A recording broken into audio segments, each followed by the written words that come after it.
Environmental chemistry, NCERT वाले ऐसा कहते हैं कि इसकी एक अपनी कहानी है जो इन्हें सबको सुनानी है। और आज ये पूरी कहानी जानेंगे हम।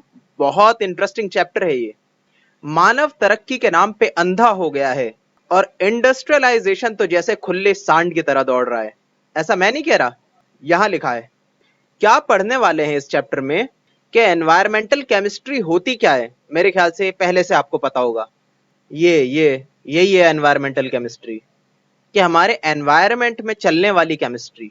फिर जानेंगे कि पॉल्यूशन क्या होता है, ग्लोबल वार्मिंग क्या चीज है, ग्रीन हाउस इफेक्ट क्या होता है, और एसिड रेन किसे कहते हैं। ये सब तो आपको पहले से ही पता होना चाहिए। ग्लोबल वार्मिंग मतलब, बताइए, मतलब धरती का गर्म होना। और ग्रीन हाउस इफेक्ट मतलब गर्मी का धरती के अंदर कैद हो जाना। और एसिड रेन मतलब तेजाब की बारिश होती है कभी कभी। फिर देखेंगे ओजोन लेयर क्यों डिप्लीट हो रहा है और उससे हमें क्या फर्क पड़ता है। ज्यादा कुछ नहीं, बस जान चली जाएगी। फिर जानेंगे वाटर पॉल्यूशन क्यों हो रहा है और इसको सॉल्यूशन कुछ है क्या। फिर सॉइल पॉल्यूशन जानेंगे और पॉल्यूशन को कंट्रोल कैसे करा जाए। और ग्रीन केमिस्ट्री किस चीज का नाम है। पहला टॉपिक एनवायरमेंटल पॉल्यूशन, मतलब हवा, मिट्टी और पानी का पॉल्यूशन। सबसे पहले है हवा का पॉल्यूशन। और आपको तो ये पता ही होगा कि एटमॉस्फेयर को अलग अलग लेयर में बांट दिया है हमने। सबसे नीचे की लेयर को बोलते हैं ट्रोपोस्फेयर। देखिए, सबसे पहले आता है ट्रोपोस्फेयर। धरती के शुरू होते ही, शुरू के 15 किलोमीटर रहता है आपका ट्रोपोस्फेयर। होता क्या है, यहाँ पे बादल वगैरह यहीं पे बनते हैं, सारे पहाड़ वगैरह सब यहीं पे दिखेंगे आपको। हम रहते भी यहीं पे ही हैं। सबसे ज्यादा घनत्व हवा का यहीं पे देखने को मिलता है। यहां पर आप सांस ले सकते हैं, ज्यादा परेशानी नहीं होगी आपको। फिर दूसरे नंबर पे आता है आपका स्ट्रेटोस्फेयर। स्ट्रेटोस्फेयर में क्या होता है कि 15 किलोमीटर बाद से शुरू होता है और चलता जाता है 50 किलोमीटर ऊंचाई तक। मतलब इसकी चौड़ाई कितनी हुई, लगभग 35 किलोमीटर। देखिए यहाँ पे लिख तो रखा है 12 से 50, लगभग 15 से 50 बोलते हैं ज्यादातर लोग। यहां पर आपके प्लेन्स वगैरह उड़ा करते हैं। इतनी ऊंचाई पे क्यों उड़ते हैं, क्योंकि एक तो वहां पे ट्रैफिक जैम कम लगता है। हवा के अंदर भी ट्रैफिक जैम होता है, पता ही होगा आपको। और उसके बाद के वहां पे टर्बुलेंस भी कम होती है हवा की। हवा जो है ना, रुकावट कम बनेगा। अब आप देखिएगा, कभी आप प्लेन में सफर करेंगे ना, शुरू में बहुत ज्यादा हिलेगा, वो धड़ धड़ धड़ धड़ कांपेगा पूरा। जब ऊपर जाएंगे थोड़ी ऊंचाई पर, तब बिल्कुल स्मूथली चलेगा, वहां पर आप आराम से कॉफी पी सकते हैं। फिर वापस जब नीचे आएगा, ट्रोपोस्फेयर के अंदर घुसेगा, फिर जो है हिलने लगेगा, वाइब्रेट करेगा पूरा, लगेगा कि अरे क्रैश ना हो जाए। फिर स्ट्रेटोस्फेयर के ऊपर भी आता है आपका मीजोस्फेयर। मीजोस्फेयर में क्या होता है कि उल्का पिंड वगैरह, मीटियोर्स वगैरह जो आती हैं तो रास्ते में जल जाया करती हैं, तो इसी रास्ते में जलती हैं वो। मीजोस्फेयर के अंदर लगभग 50 किलोमीटर ऊपर से शुरू होता है और 80 किलोमीटर तक जाता है, मतलब 30 किलोमीटर इसकी चौड़ाई। फिर आ जाता है आपका थर्मोस्फेयर। यहां पर जो है ना, गैसेस जो है अपने अंदर समाये रखती हैं ज्यादातर गर्मी को। तो गर्म होता है बहुत ज्यादा, बहुत गर्मी होती है यहाँ पर। ज्यादातर आपके सैटेलाइट्स यहीं पे घूमते हुए मिल जाते हैं। बहुत चौड़ा लेयर होता है ये, 80 किलोमीटर से शुरू होता है और 700 किलोमीटर तक जाता है। फिर उसके ऊपर जाएंगे तो एक्सोस्फेयर आ जाएगा। इसको आप एक्सोस्फेयर बोलिए या फिर जो है सीधा स्पेस बोल दिए, बात एक ही है। इतनी ऊंचाई के बाद जो है कुछ वहां पे हवा वगैरह रह नहीं जाती, वहां पे खुला स्पेस हो जाता है। अब आप जल्दी से बताइए मुझे कि प्लेन कौन से वाले एटमॉस्फेयर के लेयर में उड़ता है। बहुत आसान है, यहाँ पे डायग्राम भी बना हुआ है। स्ट्रेटोस्फेयर के अंदर। और कौन से वाले लेयर में बहुत ज्यादा गर्मी रहती है, जहां की गैसेस अपने अंदर बहुत ज्यादा गर्मी समाये रखती हैं, वो होता है आपका थर्मोस्फेयर। नाम ही है इसका थर्मो, मतलब कि गर्मी। तो ट्रोपोस्फेयर आपको बता चुका हूं, जिसमें आपके बादल वगैरह बनते हैं। और फिर उसके बाद आता है स्ट्रेटोस्फेयर, जो कि मैं आपको बता चुका हूं, जिसके अंदर आपका हवा काफी पतली होती है, पर वहां पर भी पाया जाता है आपका नाइट्रोजन भी मिलेगा आपको वहां पे, ऑक्सीजन भी मिलेगा, ओजोन भी मिलेगा थोड़ा सा, ठीक है। और पानी के वेपर्स भी होंगे। हवा में होता ही है, ह्यूमिडिटी तो होती है। देखिए, एक चीज लिखी हुई है कि एटमॉस्फेरिक पॉल्यूशन की जब आप बात करेंगे ना, तो सिर्फ शुरू के 2 लेयर के बारे में बात करेंगे। उससे ऊपर जाएंगे तो ज्यादातर लोग तो वहां तक पहुंचते ही नहीं। जाता भी है कोई तो स्पेस सूट पहन कर जाता है, तो उसे वहां से इतना मतलब नहीं है पॉल्यूशन से। तो हम बात करेंगे ट्रोपोस्फेयर, सबसे नीचे वाली लेयर, और उसके नेक्स्ट वाली स्ट्रेटोस्फेयर के पॉल्यूशन की। और स्ट्रेटोस्फेयर के अंदर तो ओजोन भी होता है, तो ये भी बहुत बड़ी दिक्कत की बात है कि वहां पर अगर पॉल्यूशन हो तो। और पता है ओजोन क्या करता है, लगभग 99.5% यूवी रेडिएशन को रोक लेता है अपने पास। यूवी मतलब अल्ट्रावायलेट, मतलब बहुत हार्मफुल रेडिएशन। रेडिएशन होती है क्या, जैसे लाइट देखते हैं, लाइट भी रेडिएशन है, जो बल्ब जल रहा है अभी, पर वो हार्मफुल नहीं है, वो है विजिबल लाइट। विजिबल लाइट से जब ज्यादा हाई फाई में चले जाते हैं ना हम, तो आ जाता है आपका अल्ट्रावायलेट रेडिएशन। वही अल्ट्रावायलेट रेडिएशन बहुत सारी बीमारियों का कारण भी बन सकता है, उससे कैंसर भी हो सकता है। तो अगर सीधे सीधे ओजोन से ना टकराए और डायरेक्ट आ जाए सारी यूवी रेडिएशन धरती पे, तो एक तो गर्मी बहुत बढ़ जाएगी और साथ ही साथ लोगों को कैंसर भी होने लग जाएगा, प्लांट्स भी मरना शुरू हो जाएंगे। चलो बात कर लेते हैं ट्रोपोस्फेरिक पॉल्यूशन के बारे में। सबसे पहला तो है आपका गैस की बात करेंगे हम, हवा के अंदर हार्मफुल गैसेस जो मिक्स हुई हुई हैं। देखिए हवा के अंदर नाइट्रोजन, ऑक्सीजन, कार्बन डाइऑक्साइड, थोड़ा सा इतना सब रहे तो चलेगी बात, पर हार्मफुल चीजें हो हवा के अंदर मिली हुई तो वो पॉल्यूशन कहलाता है। जैसे ऑक्साइड्स ऑफ सल्फर मतलब कि SO2, और नाइट्रोजन मतलब NO2, या कार्बन डाइऑक्साइड, या हाइड्रोजन सल्फाइड, हाइड्रोकार्बन बहुत सारे, और ओजोन भी। ओजोन अगर बहुत नीचे हो ना तो भी हार्मफुल है, वो भी पॉल्यूशन एक तरह का। स्ट्रेटोस्फेयर में रहे ऊंचाई पे तब सही है, नीचे आ गया ट्रोपोस्फेयर के अंदर तो हार्मफुल है। और भी बहुत सारे ऑक्सीडेंट्स, ऑक्सीडेंट्स मतलब किसी भी मॉलिक्यूल के साथ ऑक्सीजन कंबाइन होकर एक नया मॉलिक्यूल बना ले, तो वो हार्मफुल है सब। फिर आ जाते हैं पर्टिकुलेट पॉल्यूशन पे। पर्टिकुलेट मतलब पार्टिकल वाला, मतलब कि बुरादा, मतलब कि छोटे छोटे टुकड़े जो कि हवा में फैले हुए हैं, या कहें तो सस्पेंडेड है हवा के अंदर, तो वो भी नुकसान पहुंचाते हैं, वो तो ज्यादा नुकसान पहुंचाते हैं, फेफड़े में जाके जम जाते हैं। जैसे कि डस्ट हो गया मतलब धूल मिट्टी, मिस्ट हो गया, फ्यूम्स हो गए, स्मोक हो गया, स्मॉग हो गया, स्मॉग तो बहुत पड़ा होगा, स्मोक और फॉग का मिक्सचर, ये सारी चीजें क्या होता है, पर्टिकुलेट मैटर होता है। पार्टिकल्स होते हैं छोटे छोटे जो हवा के अंदर मिक्स होते हैं। अब ये वाला गैसियस एयर पोल्यूटेंट्स को डिटेल में पढ़ लेते हैं थोड़ा सा। वैसे तो मैंने सारी चीजें बता ही दी हैं। पहली चीज देखिए गैसेस एयर पोल्यूटेंट्स में, पहला है oxides of sulphur. Sulphur dioxide करता क्या है, बीमारियां ले आता है बहुत तरह की। और निकलता कहां से, जो गाड़ियां चलाते हैं ना लोग, गाड़ियां चलाते हैं या फिर जो कोयला जलाते हैं, तो उसके अंदर से निकलता है सल्फर, और ऑक्सीजन के साथ मिलकर सल्फर डाइऑक्साइड बना देता है। और जानवरों और इंसानों दोनों के लिए जहरीला होता है ये। रेस्पिरेटरी डिजीज कर देता है, मतलब फेफड़े की बीमारी, कि सांस लेना मुश्किल हो जाएगा आपका। एक और बड़ी खतरनाक चीज है इसकी, करता है कि प्लांट्स के अंदर जो इसकी पत्तियां होते हैं, इसके फूल वगैरह होते हैं, इनको हार्ड बना देता है। हार्ड बना देता है तो ये टूट कर नीचे गिर जाते हैं, तो प्लांट्स के लिए भी नुकसानदेह है। और एक इंटरेस्टिंग चीज बता रहे हैं कि आमतौर पे अनकैटेलाइज्ड, मतलब कि अच्छी तरीके से अगर रिएक्ट ना करे ना ऑक्सीजन के साथ सल्फर, तो बनाता है आपका सल्फर डाइऑक्साइड, ठीक है।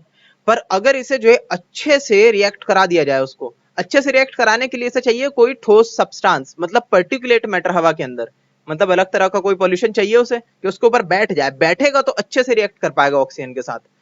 तो वो सल्फर डाइऑक्साइड नहीं बनाता है फिर आपका सल्फर ट्राइऑक्साइड, ये भी हार्मफुल ही होता है। और एक बहुत नुकसानदेह चीज इसकी ये है कि ओजोन के लिए बड़ा नुकसानदेह है। सल्फर डाइऑक्साइड ओजोन के साथ मिलकर रिएक्ट कर जाता है और फिर ये दोनों चीजें बना देता है। तो बताइए ओजोन का भी नुकसान हुआ इसके अंदर, ओजोन डिप्लीट हो गई। और हाइड्रोजन पेरोक्साइड के साथ भी कभी कभी रिएक्ट करता है और क्या बना लेता है आपका ये वाला H2SO4 एसिड। सोचिए एसिड रेन आपको पता लग गया आपके कैसे होती है, हवा के अंदर ही एसिड बन गया H2SO4। आप कहाँ पे लैब में देखते हैं, उसको खरीदने जाते हैं मार्केट में, हवा में अपने आप ही बन रहा है ना। तो ऐसा भी होता है, पर इसके लिए हवा के अंदर हाइड्रोजन पेरोक्साइड होना चाहिए, होता है थोड़े अमाउंट में। फिर नाइट्रोजन के ऑक्साइड की बात कर लें तो NO2 आपका हार्मफुल होता है, ठीक है। हवा में अगर नाइट्रोजन डाइऑक्साइड ज्यादा हो तो फोटोसिंथेसिस को स्लो कर देता है, नुकसान की बात है नहीं है। और वैसे NO2 जो है ना इतना आसान नहीं है बनना। अगर आप नॉर्मल देखें ना, हवा के अंदर बहुत अमाउंट में नाइट्रोजन है, पर सारा जो है ऑक्सीजन के साथ नहीं मिलता, उसके लिए चाहिए बहुत ज्यादा हाई टेम्परेचर। कभी कभी जब बिजली कड़कती है ना तो NO2 बन जाता है। वरना दूसरा एक सीन होता है क्या, कि गाड़ियों के अंदर से NO2 निकल जाता है। और देखिए क्या होता है कि कभी कभी जो है ना, ये नाइट्रोजन डाइऑक्साइड जो है एक और ऑक्सीजन को लेकर नाइट्रोजन ट्राइऑक्साइड बना लेता है, या फिर इसको नाइट्रेट आयन भी बोलते हैं, क्योंकि इसके ऊपर देखिए छोटा सा एक माइनस का साइन है ना, तो आयन हो गया। ये क्या हो जाता है, थोड़ा सा भारी हो जाता है, तो जब बारिश वगैरह होती है कई बार, तो ये जो है ना गिर कर जमीन पे आ जाता है, और जमीन के अंदर फिर पॉल्यूशन लगाता है ये मिट्टी के अंदर भी। वो गलती से पॉल्यूशन बोल दिया मैंने, पॉल्यूशन नहीं, वो फायदा करता है मिट्टी के अंदर। मिट्टी के अंदर जो है आपका एज अ फर्टिलाइजर इस्तेमाल हो जाता है वो। एक और चीज है पता है, वो आप पढ़िएगा अलग से, अभी नहीं बता सकता पूरा मैं। राइजोबियम बैक्टीरिया होता है एक, जो कुछ प्लांट्स के जड़ों में पाया जाता है। वो बैक्टीरिया क्या करता है, हवा के अंदर से नाइट्रोजन लेगा और लेकर जो है ना उसको नाइट्रोजन डाइऑक्साइड में बना देगा। नाइट्रोजन डाइऑक्साइड जो है खाने की तरह इस्तेमाल कर लेते हैं प्लांट्स अपने, ठीक है। जैसे कि आप सोचे कि सनलाइट है, सनलाइट से तो अपना खाना खुद से बनाते हैं, पर वो बनाते हैं कार्बोहाइड्रेट, खाली कार्बोहाइड्रेट या कहें तो सिर्फ ग्लूकोज से उनका काम नहीं बनता। बहुत सारी ऐसी चीजें हैं जो अलग अलग चीजों से बनाई जाती हैं। जैसे हमारी बॉडी है, हमारी बॉडी में अलग अलग तरह के प्रोटीन है भाई, और अलग अलग तरह के फैट्स हैं, कार्बोहाइड्रेट्स हैं, कितनी कितनी अलग अलग तरह की चीजें हैं। सिर्फ एक तरह के खाना खाएंगे तो थोड़ी ना जिंदा रह सकते। तो वैसे ही जो है इन्हें भी अलग अलग चीजों की जरूरत पड़ती है अपने आप को डेवलप करने के लिए, प्लांट्स को। तो बताइए जरा कौन सा ऐसा बैक्टीरिया होता है जो कि नाइट्रोजन डाइऑक्साइड बना देता है प्लांट्स के खाने के लिए? वो होता है राइजोबियम बैक्टीरिया। इसको नाइट्रोजन साइकिल भी कहा जाता है। अब देखिए बोल रहे हैं कि आपका जो है ना नाइट्रोजन जब ऑक्सीजन के साथ मिलता है ना, तो अगर बहुत ज्यादा हाई टेम्परेचर है तो आपका जो है नाइट्रोजन ऑक्साइड बना लेता है, या फिर नाइट्रोक्साइड भी बोलते हैं कुछ इसको। ये देखिए अभी बहुत ही इंटरेस्टिंग चीज सुनाऊंगा मैं आपको, बड़ा मजा आएगा सुन के आपको। पहले समझिए कि ये होता कहाँ पे है। ये होता है आपका इंजनों के अंदर, मतलब कि जो गाड़ियां चलाते हैं ना उसके अंदर होता है। हाई टेम्परेचर पे नाइट्रोजन और ऑक्सीजन मिलकर नाइट्रोजन ऑक्साइड बना लेते हैं। और नाइट्रोजन ऑक्साइड जो है ना काफी अनस्टेबल होता है, इसे चाहिए एक एक्स्ट्रा ऑक्सीजन। बड़ी आसानी से ना ये नाइट्रोजन ऑक्साइड जो है ऑक्सीजन के साथ रिएक्ट करके NO2 बना लेता है बड़ी आसानी से। अब इसका इस्तेमाल कर लिया कुछ लोगों ने, क्या कहा कि अगर ऐसा करें हम कि हवा देने के बजाय, कि आपको जो है ना गाड़ी चलाने के लिए हवा की जरूरत होती है। आप देखें ना कि स्पेस में गाड़ी चला लूं मैं तो नहीं चला पाएंगे, क्योंकि हवा होगी नहीं तो बर्न भी नहीं होगा फ्यूल आपका इंजन के अंदर। उसे जलाने के लिए आपको चाहिए ही चाहिए ऑक्सीजन। तो सोचते हैं कि ऑक्सीजन जो है ना रिएक्ट करता है आराम आराम से पेट्रोल के साथ, क्यों ना ऐसा करें कि सीधे सीधे NO भेजें, NO डाल दें, नाइट्रोजन ऑक्साइड या फिर नाइट्रो ऑक्साइड। वो डालेंगे तो बहुत जल्दी बर्न होगा, बहुत जल्दी बर्न होगा, तो ज्यादा ज्यादा पावर मिलेगी गाड़ी को। तो इसकी वजह से उन्होंने नाइट्रोक्साइड के सिलेंडर जोड़ना शुरू कर दिए गाड़ियों के साथ। पर ऐसा सब नहीं करते क्योंकि बड़ा खतरनाक होता है, फट गया कभी तो इंसान चल देगा। देखिए इस तरीके के सिलेंडर होते हैं, ठीक है, इसकी पूरी किट होती है। ये सिलेंडर है, जाएगा बिल्कुल इत्मीनान से, देखेगा कि कितना प्रेशर पे निकालना है, इसको डाल देगा इंजन के अंदर, और इंजन में जलकर जो है बहुत तेजी से आग भी छोड़ेगा और बहुत ज्यादा एनर्जी देगा इंजन को। और गाड़ी जो है जहां चल रही होगी 100 की स्पीड पे चलेगी, 200 की स्पीड पे। ये देखिए गाड़ियों के पीछे धुएं की जगह सीधे आग निकल रही है, इन्होंने ही लगा रखा है वो सिलेंडर। इनको सीधे ऊपर पहुंचना है, क्योंकि गलती से भी फट गया तो स्वाहा हो जाना है बिल। फिर एक और चीज है, बोल रहे हैं कि आपका नाइट्रस ऑक्साइड जो है ओजोन के साथ भी बहुत जल्दी रिएक्ट करता है, फिर NO2 और ऑक्सीजन बना देता है। अब देखिए बेचारे ओजोन के पीछे दोनों पड़े हुए हैं, सल्फर डाइऑक्साइड भी और नाइट्रोजन ऑक्साइड भी, दोनों ही बेचारे को कन्वर्ट कर देते हैं। तो देखिए इसी वजह से तो आपका डिप्लीट हो रहा है ओजोन लेयर।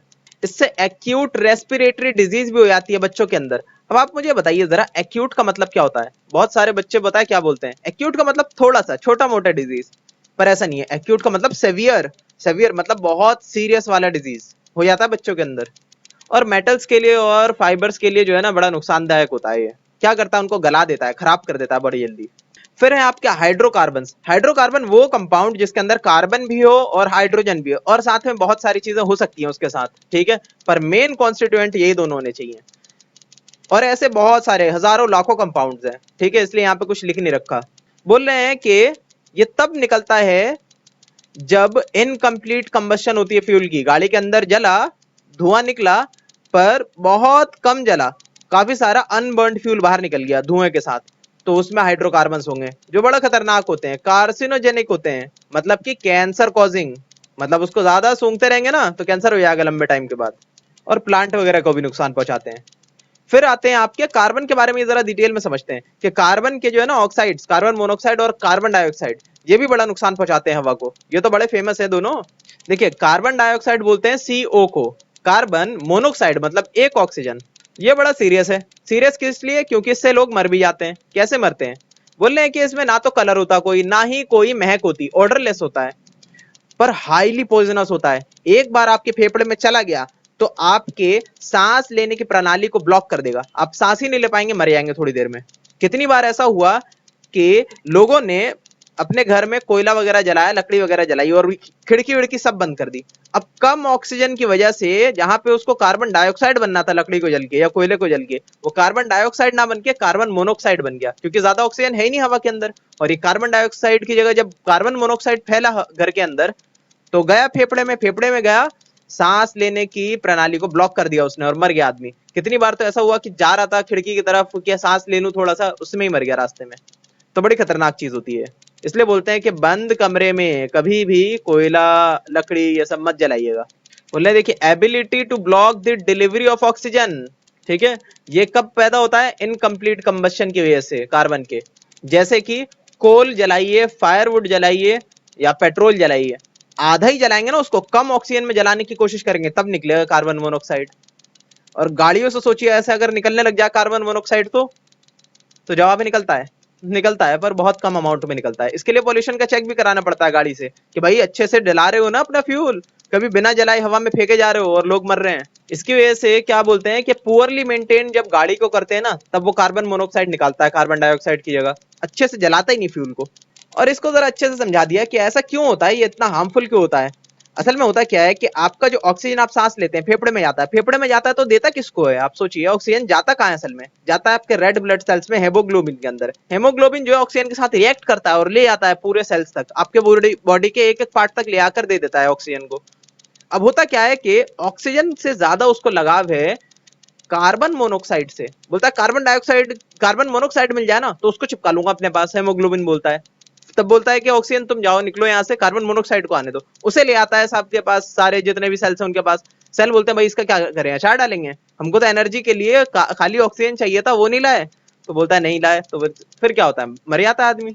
बोलते हैं 300 गुना ज्यादा स्टेबल होता है आपका ये कार्बन मोनोऑक्साइड और हेमोग्लोबिन का मिक्सचर, ठीक है।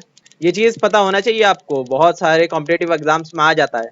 जब ये आपके फेफड़े में जाएगा ना तो आपको सिर में दर्द होगा, वीकनेस होगी, आई साइट जो है अजीब से दिखना शुरू हो जाएंगी चीजें, नर्वसनेस होना शुरू हो जाएगा, मतलब हाथ पैर ठीक से काम नहीं करेंगे, कार्डियोवैस्कुलर डिसऑर्डर हो जाएगा, हार्ट अटैक टाइप का आने लगेगा आपको, ठीक है। इसीलिए बोलते हैं कि आप स्मोक वगैरह, जब प्रेग्नेंट लेडी है ना कोई, तो स्मोक ना करे, क्योंकि उसमें से भी थोड़ा सा जो है कार्बन मोनोऑक्साइड निकलता है। उसकी वजह से क्या हो सकता है, बच्चा जो है प्री मेच्योर बर्थ हो सकता है, वक्त से पहले ही पैदा हो जाए, और उसके अंदर जो है डिफॉर्मेशंस भी हो सकती हैं। फिर नेक्स्ट देख लिया कार्बन डाइऑक्साइड, वो इतना ज्यादा हार्मफुल नहीं होता। कार्बन डाइऑक्साइड के अच्छे से जल गया आपका कार्बन, अब हवा के अंदर मिक्स हो गया।